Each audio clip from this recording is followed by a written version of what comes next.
ఏంట్రా కష్టబంధం నుంచి వస్తే ఇంటర్వ్యూ అవ్వలేదు, ఏం చేద్దాం రా ఇప్పుడు? అరే రేపు 10:30 నుండి 1 వరకు వాకిన్స్ అవుతున్నాయంట్రా, వెళ్దామా? వెళ్దామా కాదరా, వెళ్ళాలి.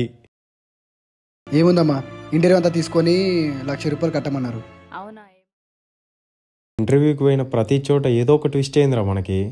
ఒకడేమో డబ్బులు కట్టమంటాడు, ఇంకొకడేమో అన్ని సెట్ అనుకొని ఓ పెంచుకుంటామో లేదో వెంటనే బయటకు వచ్చి విల్ గెట్ బ్యాక్ యూ అంటాడు.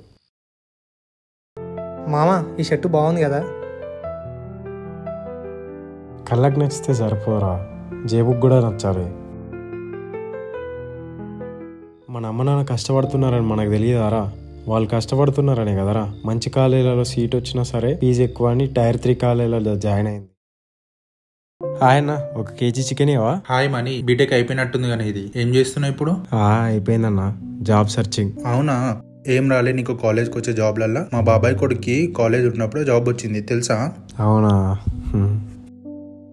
ఇదిగో తీసుకో. వెళ్ళి మా మామని కలిసి మాట్లాడినో లేదో ఇక స్టార్ట్ చేసిండు. ప్రతి దాంట్లో కంపేర్ చేస్తూ మీకు ఇది లేదు మాకు ఉంది, మీకు ఆర్ లేదు మాకు ఉంది, మీరు ఏం చేయాలనుకున్నా చేయలేరని ఇండైరెక్ట్ గా మాట్లాడడం స్టార్ట్ చేసిండు. అదే పెద్ద మనిషి మా పెద్దనాన్న కొడుకు రాగానే మాట్లాడే విధానమే వేరు. ఎందుకంటే వాళ్ళకాడ డబ్బులు ఉన్నాయి, మన దగ్గర లేవు కాబట్టి.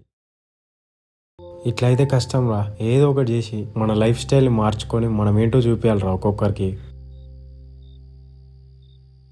ఏం చేద్దాం అనుకుంటున్నావురా? బిజినెస్ చేద్దాం అనుకుంటున్నారా? బిజినెస్ ఎట్లయితుందన్నా?